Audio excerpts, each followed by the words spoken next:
El obstáculo que vamos a ver hoy es el pecado oculto. Fíjese que el pecado oculto es aquello que está, pero aparentemente no está. Solo lo conoce ¿quién? Usted y el Señor. Y hay veces que de pronto se nos olvida y se nos pasa. Y entonces nosotros de alguna manera creemos que todo está bien. Y hacemos un estudio en nuestra mente y en nuestro corazón y nos damos cuenta de que todo está perfecto. Pero resulta que entonces hay algo que está impidiendo y ese algo que está impidiendo puede llamarse un pecado oculto. Aquí vamos a hablar de alguna persona que tuvo ese pecado oculto, pero la idea es que usted y yo podamos evaluar nuestro corazón con toda sinceridad, porque Dios no está para señalarnos, sino que está para darnos de su amor y de su abrazo, pero es importante que entonces tú y yo nos dispongamos a conocer cómo está nuestro corazón. ¿Ese corazón está totalmente limpiecito o será que ese corazón necesita de una limpieza urgente del Señor? Que Dios llama ¿a quién? A Josué. Entonces vemos que Dios llama a Josué. ¿Y qué dice la palabra? Los que pueden leer de este lado a la cuenta de 3. 1, 2 y 3. Entonces vemos que Dios llama a Josué, a ese hombre de batalla, a ese hombre que había estado trabajando ¿con quién? Con Moisés. Había venido en un proceso de formación en el cual llegó el momento en que su líder partió a la presencia del Señor y era necesario que él tomara entonces el frente. Porque Dios mismo le estaba llamando, no era ni siquiera una cosa solo de Josué, sino que era Dios el que le estaba llamando a Josué.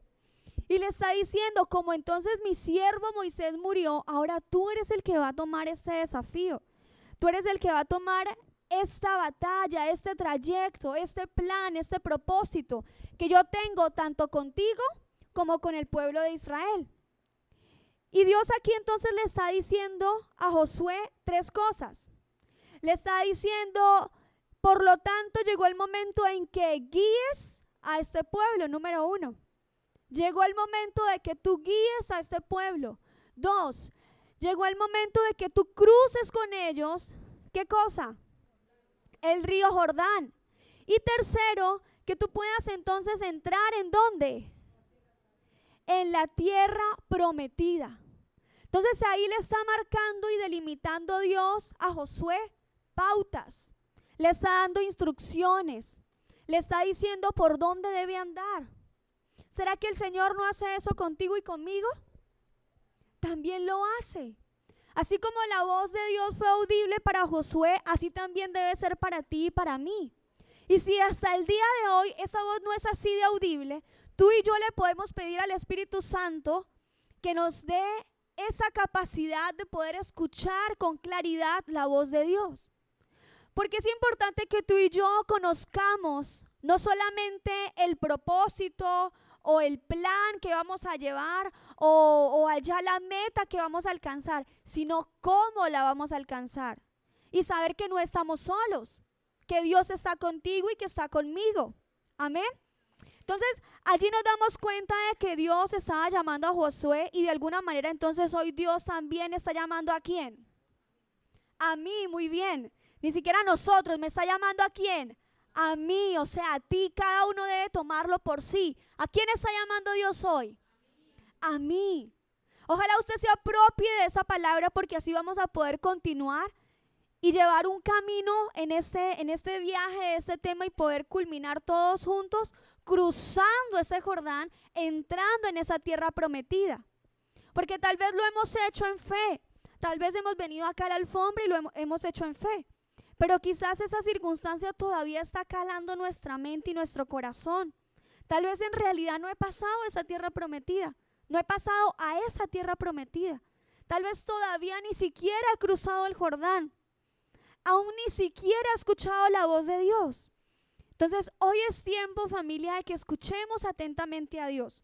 sepamos cuál es la instrucción que Él tiene para ti y para mí en ese proyecto que Él tiene para tu vida, que tiene para mi vida, y que podamos direccionarnos en pos de lo que Él nos está hablando. Ahí podemos entonces encontrar de que Josué, luego de que Dios le dice qué es lo que debe hacer, Josué, ¿qué hace? Él obedece a Dios. Lo que Dios le indicó hacer, ahora Él lo va a ejecutar. Tú y yo, ¿qué debemos hacer entonces? Luego de escuchar la voz de Dios, obedecerle. Pero obedecerle tal cual como Él me está indicando. No pretendiendo ir de una manera porque usted quiere ayudar al Señor. Es que por acá mejor, ¿cierto? Para hacer más rapidito. Sino seguir las direcciones que Dios nos da.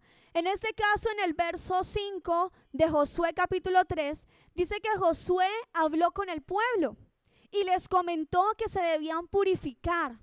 Les habló también que debían hacerlo porque al día siguiente el Señor haría grandes cosas entre todo el pueblo de Israel. Dios le estaba mostrando algo a Josué y Josué ahora se lo estaba comentando al pueblo. Entonces, así mismo tú y yo, al escuchar la voz de Dios, escuchamos sus instrucciones, vamos y obedecemos esa instrucción y entonces comentamos también a quién, a nuestra esposa, a nuestro esposo, comentamos a nuestra familia qué es lo que Dios está mandando a hacer. ¿Por qué? Porque es conveniente que tú no pases solo ese Jordán. Es conveniente que tú y tu familia pasen ese Jordán. No que lo hagas tú solo, porque qué bendición o qué beneficio hay. Si tú pasas el Jordán y estás en bendición y estás en la tierra prometida y estás deleitándote de todo lo hermoso y te das la vuelta y ves que tu familia está al otro lado del Jordán, ¿será que tu corazón va a estar gozoso? No, va a estar triste, va a estar inquieto, porque vas a estar aquí tratando de disfrutar estos alimentos de Dios y volteas y miras, pero mi papá, ¿dónde está? Pero mi mamá, ¿dónde está? Mi esposo, mi esposa, mis hijos, mi familia. Entonces, esto, señores, es algo para mí, pero también para mi prójimo. Es algo también para mi familia. Y el Señor nos dice también en el verso 6, que entonces por la mañana Josué les dijo a los sacerdotes, levanten el arca del pacto y guíen al pueblo hasta el otro lado del río. Así que ellos se pusieron en marcha y fueron delante del pueblo. Ahí nos damos cuenta de que Josué está obedeciendo al Señor. Josué está obedeciendo al Señor. En el capítulo 6, verso 20, seguimos viendo cómo él obedece. Mira que dice que cuando el pueblo oyó el sonido de los cuernos de carnero, gritó con todas sus fuerzas. Y de repente, ¿qué pasó? Los muros de Jericó se derrumbaron.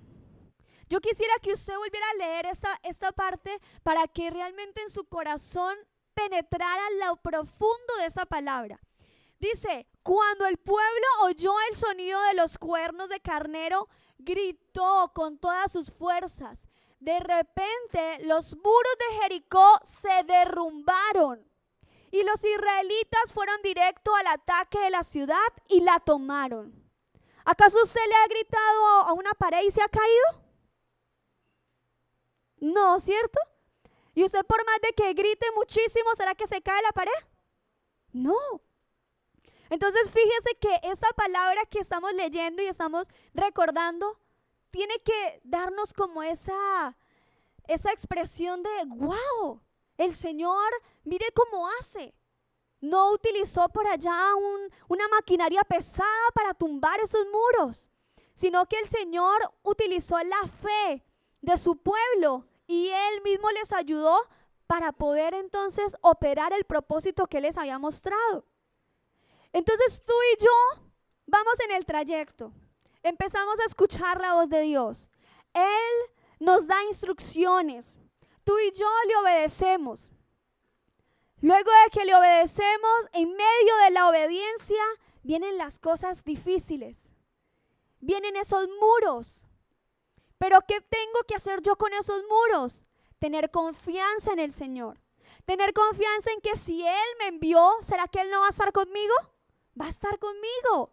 Si Él te envía a ti a algo, está contigo, va a ir de la mano contigo. No te va a abandonar, no te va a dejar a un lado, porque es que estás caminando en obediencia. Y si tú y yo caminamos en obediencia, entonces vamos a estar en bendición. Y dice el 6:27 que el Señor estaba con Josué. El Señor estaba con Josué y la fama de Josué se extendió ¿por dónde? Por todo el territorio. ¿Qué era lo que le daba fama a Josué? Que el Señor estaba con él. Si usted está con el Señor y usted le obedece al Señor, en las cosas pequeñas, en las cosas grandes, en público o en privado, usted está caminando en bendición. Y si usted camina en bendición, eso lo va a notar todo el mundo. La gente a su alrededor lo va a notar. Y por eso no se le haga raro que a usted le digan, oye, pero ¿qué es lo que estás haciendo? Es que tú tienes el mismo negocio que yo y a mí no me está resultando. Es que yo veo que acá en Cúcuta la cosa está fuerte. Está terrible, pero yo veo que tú como que surges, como que todo se te multiplica, todo te va bien, nada te va mal. ¿Y qué es lo que podemos responder? El Señor está conmigo. Así como estuvo con Josué, el Señor está conmigo también. Entonces hoy, familia, el Señor nos está mostrando, antes de buscar ese pecado oculto, que nosotros estamos en la mano del Señor y Él ha dispuesto propósitos especiales con cada uno. Y Él desea que esa circunstancia que está agobiando tu vida ya no sea más la que controle, la que determine, la que direccione, sino que tú puedas entender y creer que Dios quiere hablarte y que es muy sencillo que tú puedas escucharle porque se trata de fe, dice la palabra. No tienes que llegar a ser un ministro del Señor para poder escuchar su voz. Tan solo tienes que tener fe en que Él existe, en que Él es real, en que Él está hablando a tu corazón.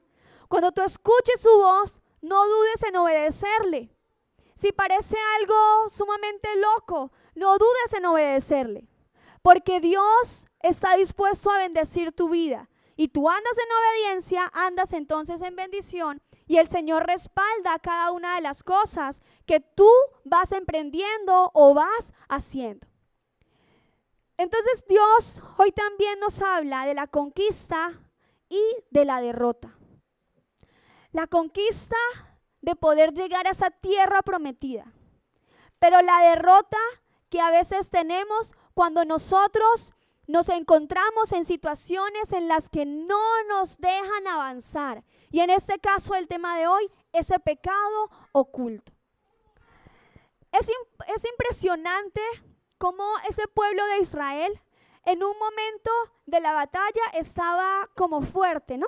Ahí vimos que él gritaron, allí todos juntos gritaron y los muros de Jericó, ¿qué pasó?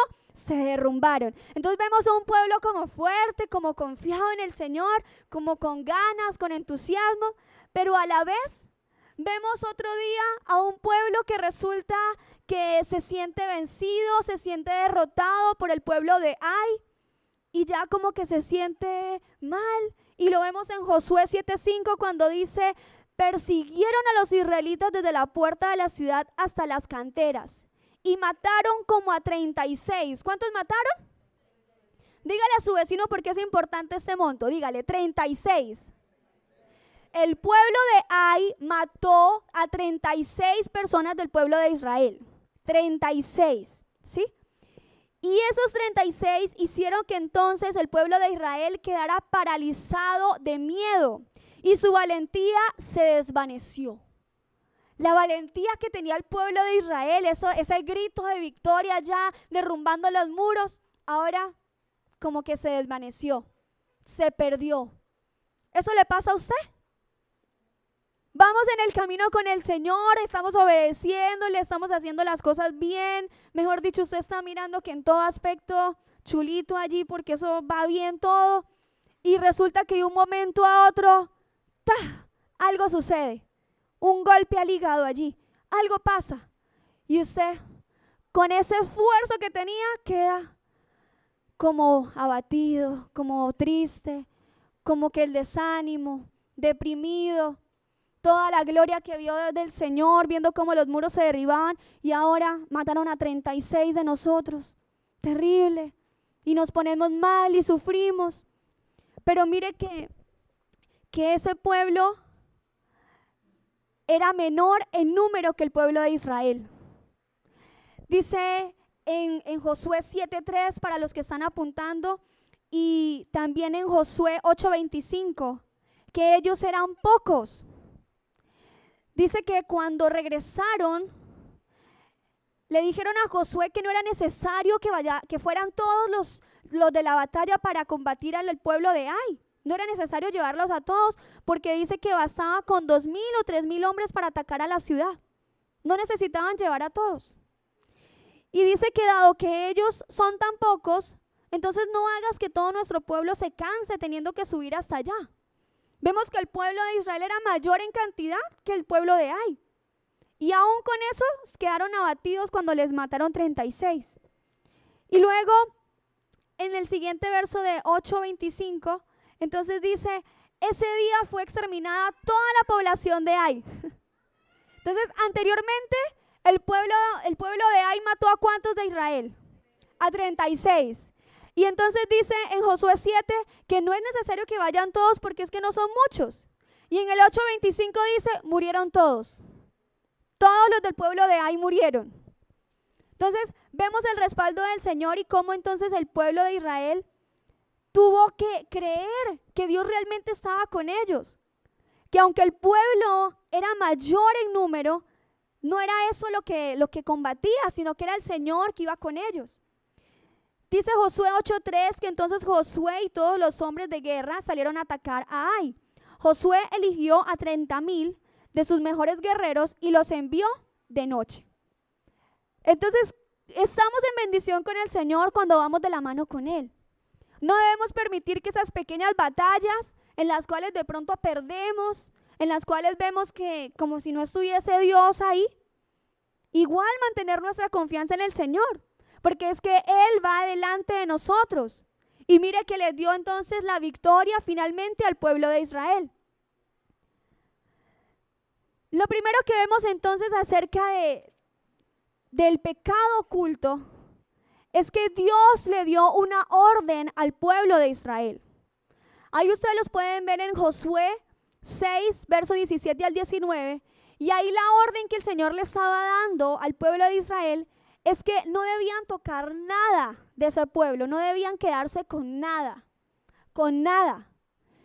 Dice que todo lo que hay en la ciudad debe ser destruido por completo. Porque imagínense la escena, ellos fueron, combatieron contra el pueblo de Ai, entonces mataron a todo el pueblo de Ai. ¿Y qué quedan? Las posesiones de todo el pueblo. Entonces la orden del Señor fue, todo lo que hay en la ciudad debe ser destruido por completo. Todo lo que hay ahí debe ser destruido como una ofrenda al Señor. Dice que solo se le iba a perdonar la vida ¿a quién? A Rahab. Y esa era una prostituta. Pero fíjese que el propósito con ella era que la iban a perdonar porque fue esa mujer que guardó y protegió a los espías cuando fueron a evaluar la tierra.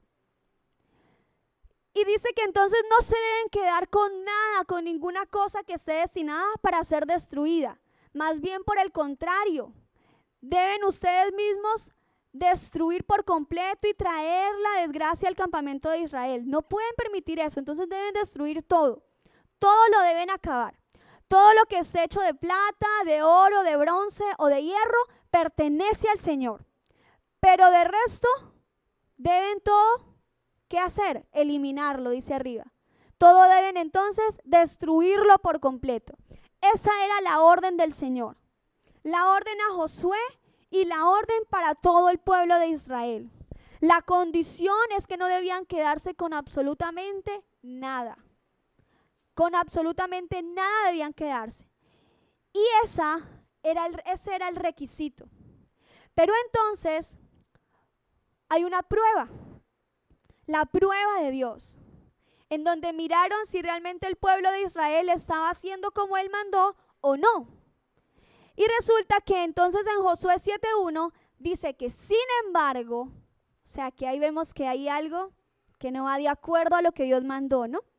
Sin embargo, Israel desobedeció las instrucciones sobre lo que debía ser apartado para el Señor. Y hay una persona que cometió el pecado. ¿Quién fue? Acán. Dice, un hombre llamado Acán había robado alguna de esas cosas consagradas, así que el Señor estaba muy enojado con los israelitas. Acán era hijo de Carmi, un descendiente de Zimri, hijo de Sera, de la tribu de Judá.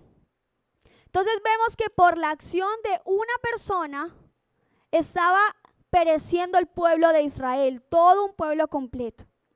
Ahora, tú y yo debemos evaluarnos en lo personal. ¿Cómo nos está yendo? ¿Cómo va nuestra familia? ¿Cómo van las cosas? ¿Será que hay situaciones que estamos viendo que no nos están dando? Hay guerras que estamos perdiendo, batallas que estamos perdiendo. ¿Qué puede suceder? Evaluemos.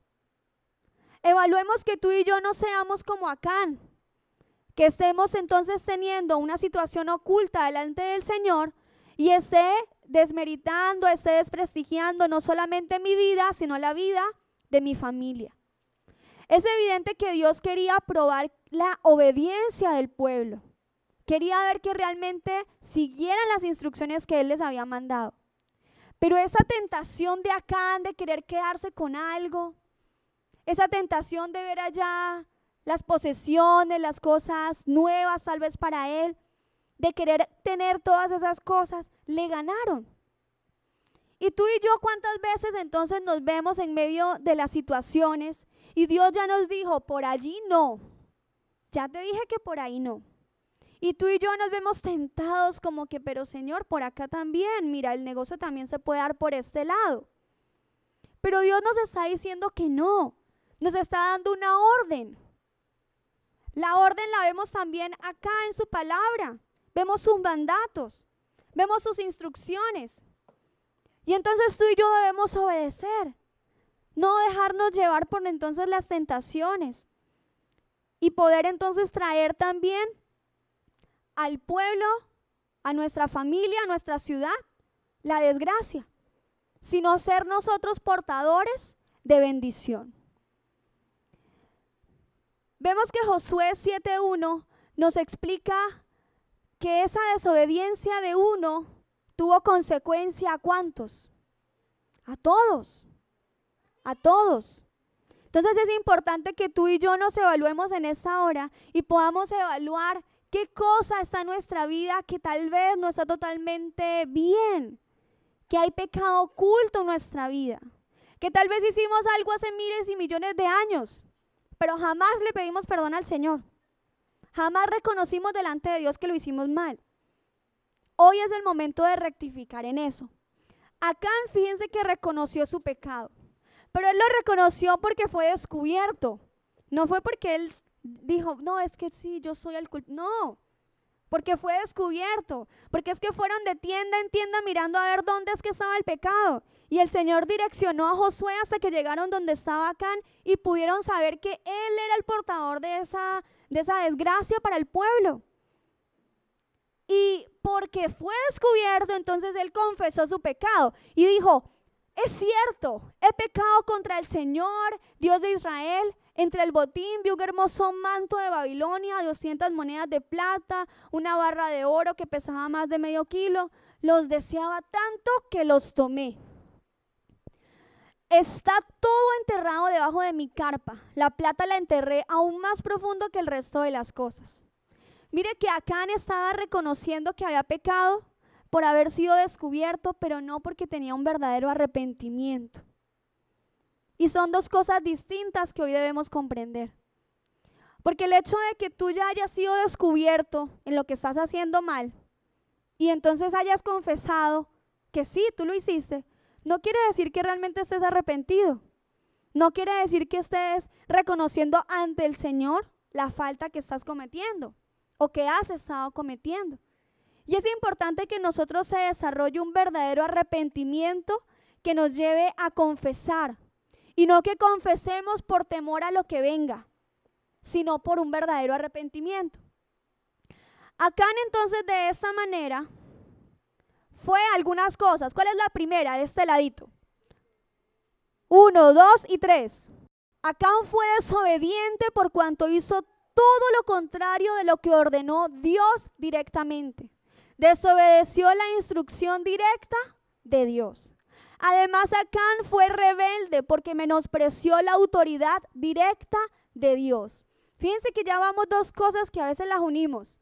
Desobediencia, no seguir con la instrucción dada por Dios, pero rebeldía porque menospreció la autoridad directa de Dios. Acá el centro de la cuenta de tres, el tercero. 1, 2 y 3. Fue codicioso y fue también idólatra, porque el afán de la riqueza, de adquirir, de tener lo que deseaba, entonces eso lo colocó por encima de Dios. Lo colocó por encima de la instrucción que Dios le había dado. Vemos que él fue desobediente, fue rebelde, fue codicioso, fue idólatra. Y todas estas cosas lo fueron llevando a pecar. Lo fueron llevando a apartarse de la dirección de Dios. Vemos también que fue cobarde y encubridor, por cuanto ocultó su pecado hasta que fue descubierto. También fue mentiroso por la misma razón. Fue homicida por cuanto murieron hermanos por culpa de su pecado en el intento de conquistar a Ai. ¿Sí? Porque tuvieron derrotas por el pecado que él había tenido. Fue ladrón por cuanto se quedó con plata y oro que debían de haber sido para el tesoro de Jehová una vez consagrado. Fue anatema, que es maldito, por cuanto vino a ser así al quedarse con las cosas del anatema, es decir, del enemigo. Entonces mire que él entonces tomó las cosas que no eran del agrado del Señor. Hizo fuera de lo que Dios le agradaba que hiciera. Y todo eso trajo consecuencias terribles tanto para él como para el pueblo. Entonces vamos repasando un poco y vamos viendo que si nosotros nos disponemos, escuchamos la voz de Dios. Él nos da la dirección, nos da instrucciones. Ante esas instrucciones debemos obedecer. En medio de esa obediencia, aunque hayan situaciones que parezcan terribles y nos quieran entonces hacer tambalear, debemos combatir esa tentación, levantarnos de nuestra pesadez o de nuestro momento de estar medio dormidos y despertarnos en el Señor y seguir entonces esforzándonos por obedecerle a Él en todo momento. Dios con el pueblo de Israel quería preservar la pureza. Quería que el pueblo de Israel estuviese en verdadera santidad. Quería que toda esa nueva generación que estaba allí, que había salido del desierto, entrara en la tierra prometida de una forma santa, de una forma hermosa. Pero resulta que Acán cometió ese pecado y vino entonces a traer consecuencias para el pueblo de Israel. La consecuencia del pecado oculto está en este versículo de Josué 7. Dice que a causa de esa desobediencia a la instrucción de lo que Dios había hablado, ese hombre llamado Acán, entonces que robó las cosas sagradas, hizo que el Señor se colocara muy enojado. Y entonces Josué envió a algunos de sus hombres desde Jericó para que espiaran a esa ciudad de Ai, que estaba en el oriente de Betel, cerca de Bet-Aven. Y cuando regresaron, entonces le dijeron a Josué que no era necesario que todos fueran. Todo lo que les comenté hace un momento, ¿sí se acuerdan? Y todas estas personas entonces dijeron que no era necesario que fueran todos, que solamente unos pocos, porque el pueblo realmente era muy poquito. A la final entonces ellos persiguieron al pueblo de Israel, mataron a los 36, el pueblo de Israel se sintió como desanimado, entonces luego el Señor los respaldó, miraron que había ese pecado oculto, luego vencieron a ese pueblo de Ai y mataron a todos los del pueblo. Y vemos entonces que Josué y los ancianos de Israel rasgaron sus ropas en señal de aflicción. Se echaron polvo sobre la cabeza y se inclinaron rostro en tierra ante el arca del Señor hasta que cayó la tarde. Y Josué clamó al Señor: ¿pero para qué nos trajiste entonces? ¿Para seguir mal? ¿Para qué? ¿Por qué nos hiciste cruzar el río Jordán si ibas a dejar que esos amorreos nos maten? ¿Por qué? Y entonces allí es donde Dios le muestra que había una persona que estaba cometiendo entonces el pecado. Pero el Señor le dijo a Josué, levántate porque estás ahí con tu rostro en tierra. Israel ha pecado y rompió con lo que yo le dije, rompió con el pacto que yo hice con ellos. Y hacen esa búsqueda de qué pasa, quién es el que está trayendo esa situación. Y usted puede leer todo el capítulo 7 como el Señor entonces va mostrando a Josué que es Acán el que está trayendo esa situación. Entonces, ¿será que debemos esperar? Debemos esperar hasta que una persona en nuestra familia se levante y le diga al Señor, Señor, muéstrame. Señor, ¿qué pasa?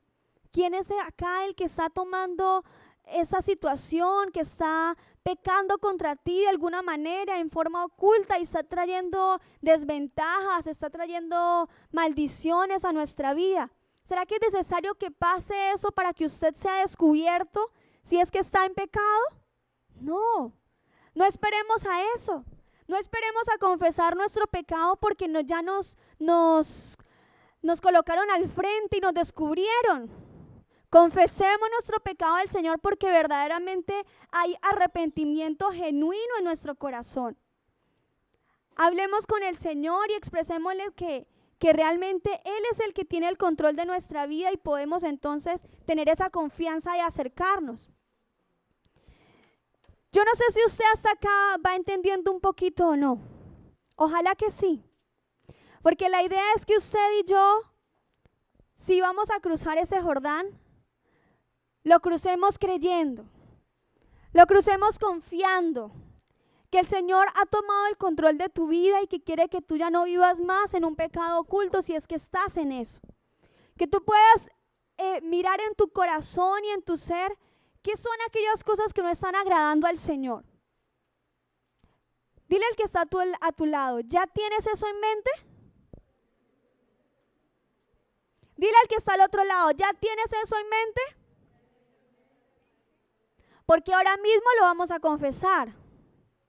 Dígale, ahora mismo lo vamos a confesar.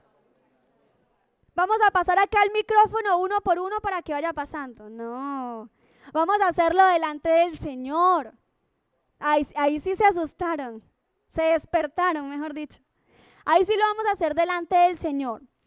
Porque lo último que quiero compartirles es que Romanos 5, 20, 21 dice que la ley de Dios fue entregada para que toda la gente se diera cuenta de la magnitud de su pecado. ¿Para que quién se diera cuenta? Toda la gente. Dice que más abundaba la gracia maravillosa de Dios. Dice, pero mientras más pecaba la gente, más abundaba la gracia maravillosa de Dios.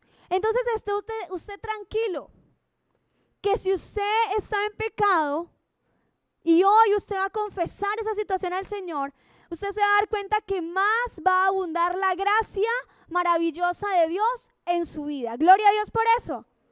Gloria a Dios. Dice que entonces, así como el pecado reinó sobre todos y los llevó a la muerte, ahora reina en cambio la gracia maravillosa de Dios, la cual nos pone en la relación correcta con Él y nos da como resultado la vida eterna por medio de Jesucristo nuestro Señor. Dios está interesado en que usted viva en esa gracia. Pero quiero decirle que esa gracia que sobreabunda solo está disponible por parte de Dios a aquellos que genuinamente se arrepienten. Yo quiero que usted se lo diga al que está a su lado para que le resuene en la mente.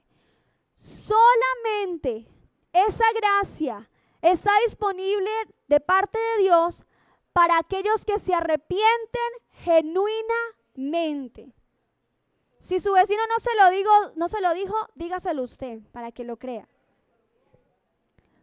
Solamente esa gracia está de parte de Dios para aquellos que se arrepienten genuinamente. Es decir, que si usted se coloca en la posición de Acán y solamente confiesa su pecado porque lo descubrieron, nada que hacer. Usted solamente está confesando el pecado y ya. Pero esta gracia de la que estamos hablando está para aquel que se arrepiente genuinamente.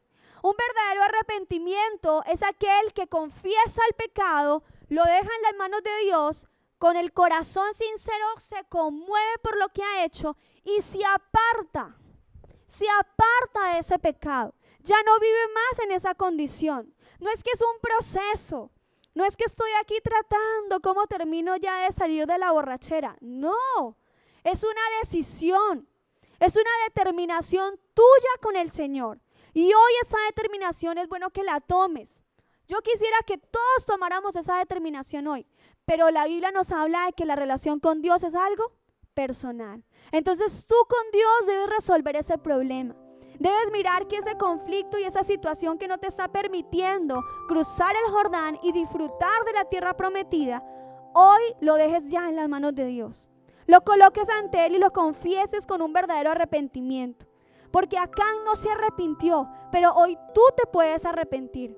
No hay gracias para los que pecan y son descubiertos, pero sí hay gracia para el que se arrepiente genuinamente. Yo le invito a que se coloque de pie delante del Señor. Y luego de haber escuchado todo esto, usted pueda hablar con sinceridad con aquel que le ama. Con aquel que le ama con un amor eterno, con un amor grande que no deja de ser.